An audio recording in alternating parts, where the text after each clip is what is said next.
జ్వరమణి ఆసుపత్రికి వెళ్తే టెస్టులకే కానీ డాక్టర్ వైద్యానికే కానీ 500 రూపాయలను సమర్పించుకోవాల్సిందే. కడుపు నొప్పి వస్తేనేమో స్కానింగ్ అంటారు, కాలి బెనికితే ఎక్స్రే తీయాలంటారు. ఆ తర్వాత మందుల కోసమని ఫార్మసీలకు వెళ్తే 2000 రూపాయల బిల్లు మన చేతులకు ఇస్తారు. ఇలా అవసరం ఉన్నా లేకున్నా డాక్టర్లు సిఫార్సు చేసే కంపెనీ మందులే వాడాలనే రూల్స్ చాలా హాస్పిటల్స్ నందు చికిత్స పొందిన పేషెంట్ల చేదు అనుభవాలు ఇవి. ఇప్పటి వరకు నేను చెప్పిన ఈ అంశాలన్నీ అందరికీ వర్తిస్తాయా అంటే పొరపాటే. పేదలకు నిస్వార్థంగా 24 గంటల పాటు అందుబాటులో ఉండి సేవలు అందిస్తున్న ప్రజా వైద్యశాల మన వైద్యశాల 11 ఏళ్ల ప్రస్థానం గురించే ఈ వీడియో. ఎలాంటి టెస్టులతో సంబంధం లేకుండా తన సొంత ఖర్చులతోనే 1 టౌన్ బ్రాహ్మణ వీధిలో ప్రజా వైద్యశాల మన వైద్యశాల కేవలం 20 రూపాయల ఓపీ తీసుకునే పేదవాడికి వైద్యం అందిస్తుంది. ఈ హాస్పిటల్ ప్రారంభమై 11 ఏళ్లను పూర్తి చేసుకుంది. ఈ సందర్భంగా హాస్పిటల్ మేనేజింగ్ డైరెక్టర్ శ్రావణ్ కుమార్తో ప్రత్యేక ఇంటర్వ్యూ. నమస్తే అండి శ్రావణ్ గారు. నమస్తే అండి. 11 ఏళ్ల జర్నీలో ఆనందం ఉందా, ఆవేదన ఉందా అంటే ఏం చెప్తారు? ఆనందం ఉంది, ఆవేదన రెండు ఉన్నాయండి. ప్రతి చోట ఉండేవే కష్టాలు నష్టాలు అనేవి. లైఫ్ జర్నీలో అన్నింటినీ దాటుకుంటూ వెళ్ళాలి, కానీ అక్కడ ఎక్కడ బ్రేక్ అవ్వకూడదు. 24 గంటలు సర్వీస్ అసలు పెట్టడం, మీరు అవైలబిలిటీలో ఉండడం ఏంటి, దీని పర్పస్ ఏంటి? ఎమర్జెన్సీ అయితే ఏంటి పరిస్థితి అనే దాని మీద ఈ 24 గంటల కాన్సెప్ట్ అనేది ముందుకు తీసుకొచ్చామండి.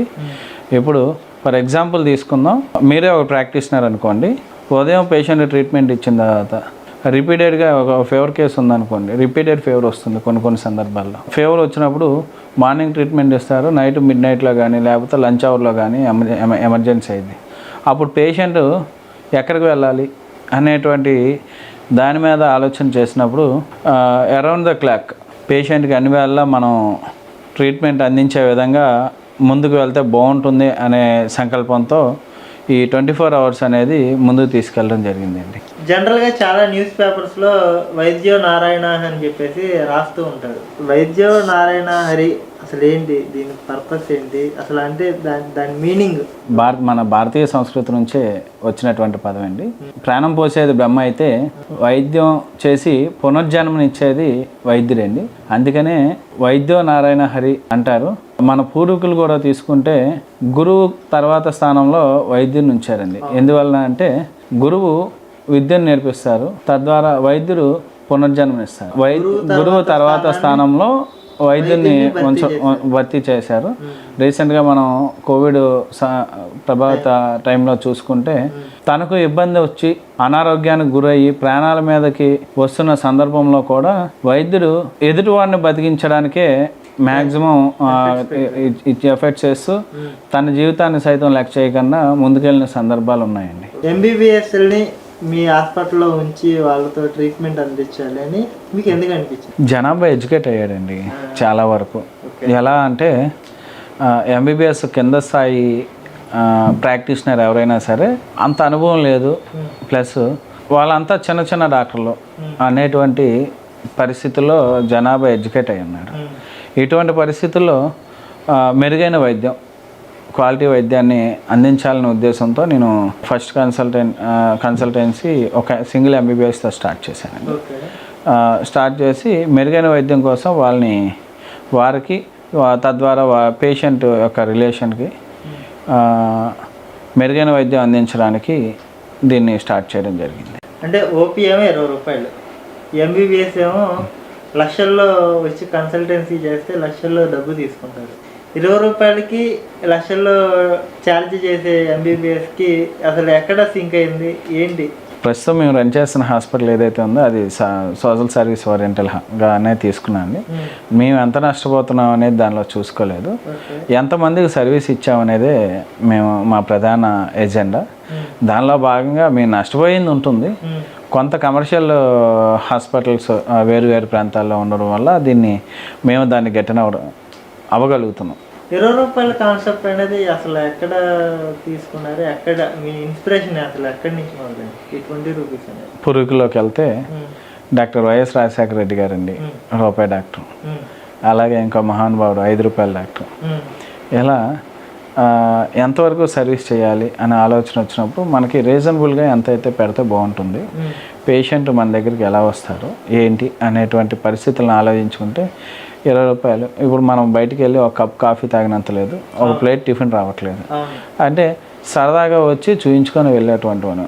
ఇంకోటి ఏంటంటే మేము ఉన్నటువంటి ఏరియా ఏదైతే ఉందో దానికి అప్ హిల్ ఏరియాస్లో కానీ చుట్టుపక్కల ప్రాంతాలు కానీ పేద మధ్య నిరుపేద కుటుంబాలు ఎక్కువగా ఉన్నాయి. వీటికి ఎంతైతే రీజనబుల్గా ఉండిద్ది అని చూసుకొని ఆ 20 రూపాయల కాన్సెప్ట్ని అవలంబించడం జరిగింది. మీ హాస్పిటల్ ఉందేమో బ్రాహ్మణ వీధిలో చివర వైఎస్ఆర్ కాలనీ నుంచి, కృష్ణలంక నుంచి, రామలింగేశ్వర నగర్ నుంచి, విజయవాడ సరౌండింగ్స్ నుంచి మొత్తం వస్తారంటే ఏంటి అసలు స్పెషాలిటీ ఏంటి? పేషెంట్ వచ్చేటువంటి స్థితిగతులను బట్టి, పేషెంట్కి ఉన్నటువంటి రుగ్మతను బట్టి డయాగ్నోస్టిక్ అనేది చాలా ఇంపార్టెంట్. అది పేషెంట్ చూడగానే వెంటనే మనకు ఐడెంటిఫై తద్వారా ఎటువంటి టెస్ట్లు లేకుండా, ల్యాబ్ ఇన్వెస్టిగేషన్ కానీ లేదా ఎక్స్రే స్కాన్ లేకుండా ముందు ఆ రుగ్మతను తగ్గించాలి. తగ్గించిన తర్వాత దాన్ని మేము ఏదైతే ట్రేస్ అవుట్ చేసామో అది కరెక్టా కాదా, ఎస్ఆర్ నో అనేది చూసుకోవడానికి మేము ఇన్వెస్టిగేషన్లోకి వెళ్తాం. అవును, చాలా హాస్పిటల్స్లో ఫస్ట్ స్కానింగ్ రాస్తారు, లేకపోతే బ్లడ్ టెస్టే రాస్తారు. మీరు అయ్యేం చేయించరా? కొన్ని పరిస్థితులను బట్టి చేయించాల్సి ఉంటుందండి. ఇన్వెస్టిగేషన్స్ అనేది పేషెంట్ కంపల్సరీగా చేయాల్సిన విషయమే. మీరు హాస్పిటల్ స్టార్ట్ చేసిన తర్వాత చేదు అనుభవాలు చాలా ఉన్నాయండి, నిత్యం ఎదురయ్యే చేదు అనుభవాలు. కొంతకాలం మీరు హాస్పిటల్ని కూడా క్లోజ్ చేశారని విన్నాను నేను, నిజమా అబద్ధం? కొన్ని సందర్భాల్లో క్లోజ్ చేయాల్సి. ఎందువల్ల? కొన్ని అనాలోచిత నిర్ణయాల వల్ల కొంత ఎదుటి వాళ్ళ నుంచి వచ్చే ఇబ్బందిని బట్టి మేము దాన్ని క్లోజ్ చేసాం. కారణం ఏంటి? ఎవరైనా వెన్నుపోటు కానీ, మోసం కానీ, చీటింగ్ చేయడం కానీ? అనాలోచిత నిర్ణయాలు అంటే అయ్యే కదా. మేము ఏదైతే స్టెప్ ముందుకు వెళ్తున్నామో ఆ సమయంలో మాకు దూర బంధువైనటువంటి బాబాయ్ గారు వర్ష అవుతారు. ఆయన పొడిచిన వెన్నుపోటు వల్ల మేము కొంతకాలం హాస్పిటల్ని క్లోజ్ చేయాల్సిన అవసరం వచ్చింది. మీరు 24 గంటల సర్వీస్ అని పెట్టారు కదా, కొంతమంది అర్ధరాత్రి కూడా ప్రాంక్ కాల్స్ చేసేవాళ్ళు. చాలా వస్తాయండి. అంటే ఉన్నారా లేదని టెస్టింగ్, ఉన్నారా లేదని కావచ్చు, ఇబ్బంది పెట్టడం కావచ్చు, మా ప్రత్యర్థులే కావచ్చు, ఎవరైనా ఈ టైంకి రెస్పాండ్ అవుతారా లేదా, ఈయన ఇచ్చినటువంటి కాంటాక్ట్ నెంబరు ఏదో జనరల్గా పెట్టి బయటికి ఏదో 24 hours చెప్తున్నారు అనేటువంటి సందర్భాలు కావచ్చు. అటువంటి వారి కోసం మేము కొన్ని రూల్స్ అండ్ రెగ్యులేషన్స్ని పెట్టుకొని అటువంటి మా మీద ఇబ్బంది పడకుండా చూసుకుంటూ ఉన్నాం ఇప్పటి వరకు కూడా. చేశారా? ఫోన్ చేశారా మీకు? వస్తుంటాయండి. ఏమంటారు? అదే పేషెంట్ ఇబ్బంది, రుగ్మత ఇలా ఉంది. అక్కడికి వెళ్ళేసరికి పేషెంట్ ఉంటారు, ఎవరైతే ఫోన్ చేశారో వాళ్ళు కాల్ అటెండ్ చేయరు. మీరు కాల్ చేసి రమ్మంటారు? కాల్ చేసి విజిట్ చేయమంటారు. హాస్పిటల్ అయితే హాస్పిటల్లోనే staff 24 hours around the clock 24 hours ఉంటారు. హాస్పిటల్కి వస్తే హాస్పిటల్ నుంచి కాల్ వచ్చింది. హాస్పిటల్ నుంచి రాలేని కాల్స్ ఏదైతే ఫ్రాంక్ కాల్ అని మీరు అంటున్నారో ఆ కాల్స్ గురించే మాట్లాడుతున్నారు. అది హోమ్ విజిట్ అడుగుతారు. పేషెంట్ తీసుకురాలేని పరిస్థితి, అత్యవసర పరిస్థితిలో మేము హోమ్ విజిట్ సౌకర్యం ఒకటి కల్పించాం కదా, దానిలో భాగంగా హోమ్ విజిట్ అడుగుతారు. మేమున్న ఏరియా నుంచి ఒక 5-6 కిలోమీటర్లు ఉంటుంది అనుకోండి. సరే పేషెంట్ ఇబ్బంది ఎక్కువ ఉందని హోమ్ విజిట్ వెళ్తాం. వెళ్ళిన తర్వాత అక్కడ లొకేషన్లో ఏదైతే లొకేషన్ చెప్పారో ఆ లొకేషన్లో పర్సన్ ఉండరు, కాంటాక్ట్ ఏదైతే చేస్తే లిఫ్ట్ చేయరు కదా. ఫ్రాంక్ కాల్ అంటే అంతే కదండి. ఫ్రాంక్ కాల్ అంటేనే మనం అక్కడికి వెళ్ళేసరికి ఉంటే వాడు అవతల వాళ్ళు పేషెంట్ ఎక్కడా అని అడుగుతాం. ఎన్ని ఫ్రాంక్ కాల్స్ వస్తుంటాయి ఈ 11 ఏళ్ల ప్రస్థానంలో? మీరు వెళ్ళి అక్కడ ఎన్ని అని చెప్పలేము కానీ ఎప్పుడు మీరు ఎక్కువ అని చెప్పవచ్చు. ఎప్పుడు అప్రమత్తం అయ్యారు ఇదంతా? కోవిడ్లో అండి. కోవిడ్ తర్వాత కోవిడ్లో midnight 1-2 వరకు ఓపీ రన్ అవుతూ ఉండేది. తెల్లవారుజామున 5కి 4-5 గంటలకే స్టార్ట్ అయిపోయేది. కోవిడ్లో 150 to 200 ఓపీ కంటిన్యూస్గా రన్ అయ్యేటువంటి పరిస్థితి. ఆ టైంలో స్టాఫ్ను కూడా మ్యాన్ పవర్ 18 మందిని పెట్టుకోవాల్సిన పరిస్థితి వచ్చింది మాకు. అటువంటి పరిస్థితుల్లో అర్జెంట్ అంటే వెళ్ళేవారు. అక్కడికి వెళ్ళి వచ్చేసరికి ఒక 1/2 hour మినిమం పట్టే సమయం ఇదయ్యేది. ఆ అరగంట కూడా మేము బయటికి వెచ్చించలేని పరిస్థితి. వాస్తవం చెప్పాలంటే భోజనం చేయడానికి టైం లేని పరిస్థితి ఉండేది. అటువంటి పరిస్థితిలో ఎలా అని ఆలోచన చేసినప్పుడు ఇటువంటి ఫ్రాంక్ కాల్స్ని కట్ చేయడం కోసం అదే ఇందాక మీకు చెప్పినటువంటి రూల్స్ అండ్ రెగ్యులేషన్ మాకు మేమే పెట్టుకోవాల్సిన పరిస్థితి వచ్చింది. టెక్నాలజీ పెరిగింది, ఏదైనా డౌట్ వస్తే యూట్యూబ్లో కానీ గూగుల్లో కానీ సెర్చ్ చేసి దానికి సంబంధించిన ట్యాబ్లెట్స్ వెళ్ళి తెచ్చేసుకుంటున్నారు.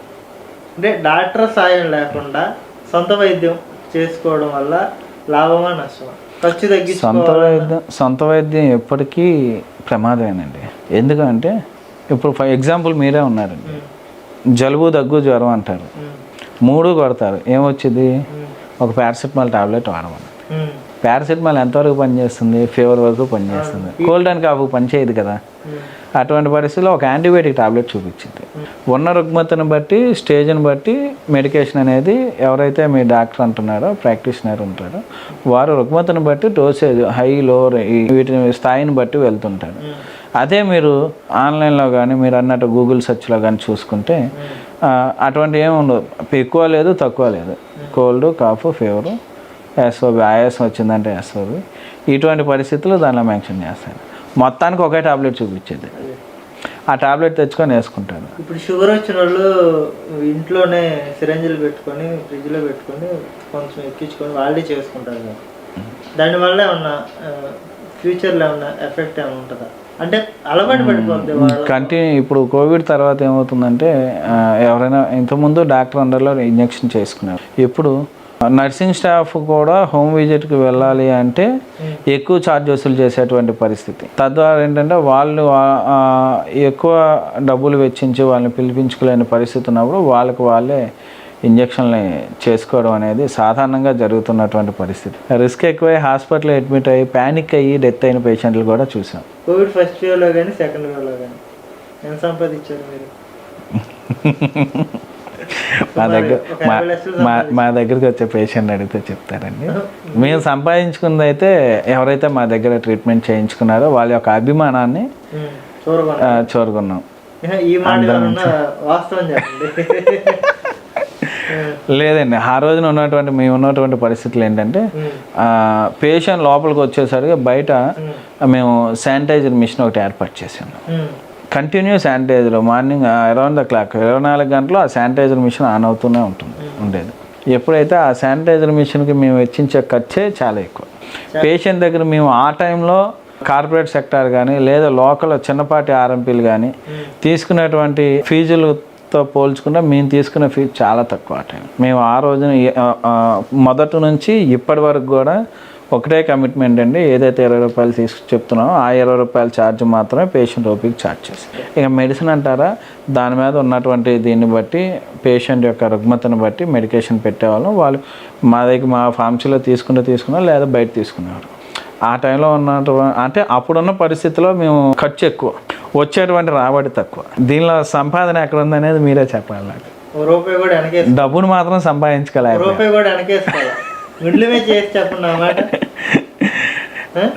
కూడా సంపాదించుకోలేదంటే ఎస్టాబ్లిష్మెంట్ అయ్యాం. హాస్పిటల్కి పెట్టేటువంటి ఖర్చు ఏదైతే ఉందో అది ఎస్టాబ్లిష్మెంటే కదా, దాని వరకు మేము ఎస్టాబ్లిష్మెంట్ అయ్యాం, దాని వరకు గట్టినవ్వాలి. జనసేన ముఖ్య నాయకుడితో మీకు ఎప్పుడు పడదు అని చెప్పేసి విన్నాము. అతను మీ మీద కంప్లైంట్లు పెట్టేసి మీ హాస్పిటల్లో కూడా ఉండకూడదు అని జారీ చేశాడు. నిజమా అబద్ధం? మేము అన్ని పార్టీలతోనే సమానంగా ఉంటాం. జనసేన పార్టీకి సంబంధించిన నాయకుడితోనే ప్రాబ్లం ఉందని విన్నాం.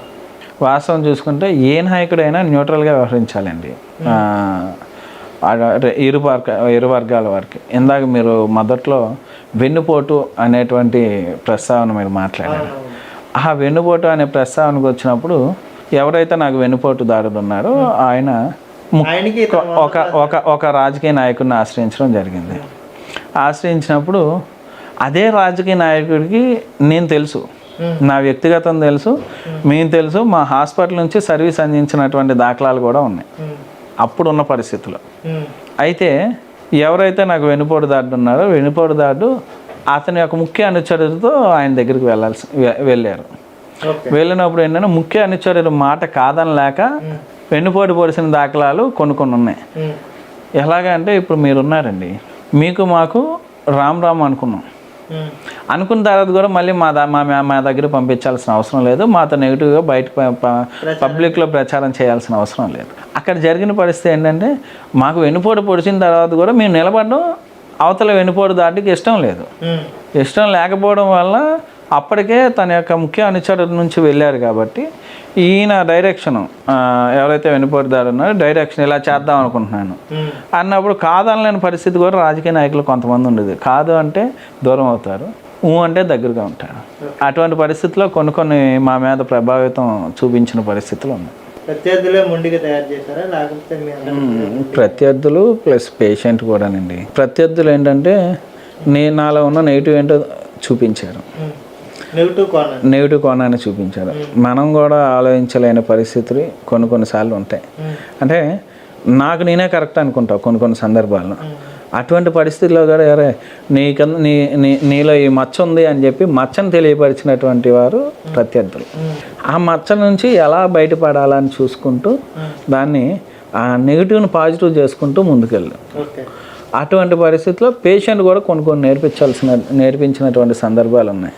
ఇద్దరూ కూడా నేర్పించినటువంటి అనుభవాలతో కొంత ముందుగా తయారవడానికి కారణం. హ్యూమన్ రైట్స్ నుంచి బయటికి రావడానికి కారణాలు ఏంటి, మీరు ఎందుకు బయటకు వచ్చేసారు, ఇప్పుడు జరుగుతున్న వ్యవహారం ఏంటి? కొంత రాజకీయాల ప్రభావం అండి. ఎలా ఉంటుందంటే హ్యూమన్ రైట్స్ ఇద్దరు ఎదుగుతున్న సందర్భంలో ఒకరికొకరు నిందలేసుకునే పరిస్థితి ఉంటుంది.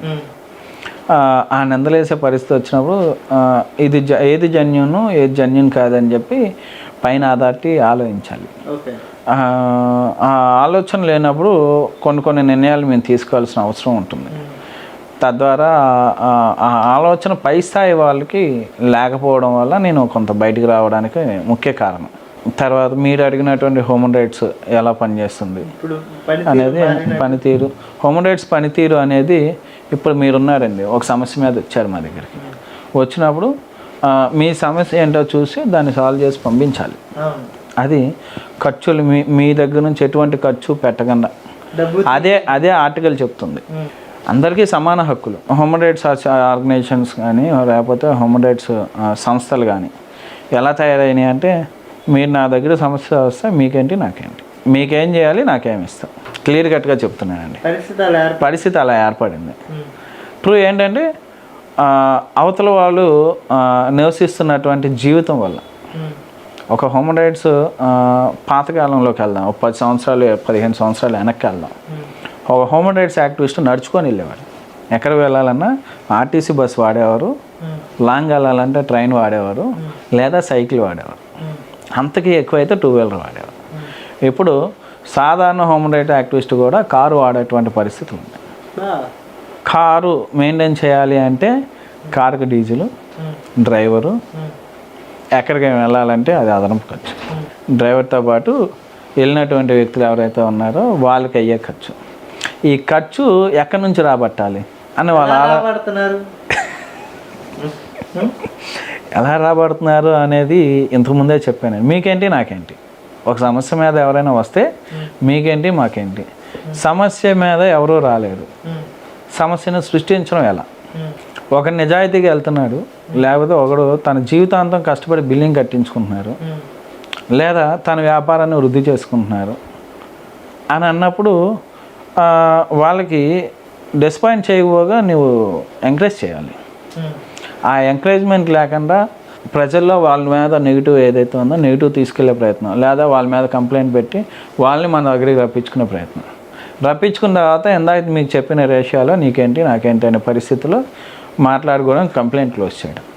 ఇటువంటి కంప్లైంట్స్ కానీ ఇటువంటి సందర్భాలు కానీ మీకు విఎంసీలో కానీ గవర్నమెంట్ ఆఫీస్లో ఏ సెక్టార్కి వెళ్ళినా సరే కంప్లైంట్స్ మీకు కనిపిస్తాయి. హ్యూమన్ రైట్స్ వాళ్ళంతలో వాళ్ళే కంప్లైంట్స్ పెట్టి వాళ్ళ లెటర్ పేరు మీద విత్డ్రా చేసుకున్నటువంటి కంప్లైంట్స్ చాలా ఉంటాయి విజయవాడ నగరంలో. స్టిల్నో 500 కంప్లైంట్లు పైగానే ఉన్నాయి. పైగానే, లోపు కాదు, పైగానే ఉన్నాయి. మొన్న ఏదో కొంతమందిని అరెస్ట్ చేశారని విన్నాను. ఏ కారణాల వల్ల అరెస్ట్ చేయాలి వాళ్ళు? ఏ కారణాల వల్ల అంటే నిజాలు బయటపడినప్పుడు కొన్ని అవుతూ ఉంటాయి. ఎవరి పని వాళ్ళు చేసుకుంటూ వెళ్తాయి. దాని విషయం నేను అంత ప్రస్తావిస్తే బాగోదేమో. ఈ 11 ఏళ్ల ప్రస్థానం ఇంకా మీ హాస్పిటల్లో దినదిన అభివృద్ధి చెందాలని, మీరు మరిన్ని ఉన్నత శిఖరాలను అధిరోహించాలని, ప్రత్యర్థులు అంత బాగా విజృంభిస్తే మీరు అంత ముండిగా తయారవ్వాలని కోరుకుంటూ thank you sir. Thank you.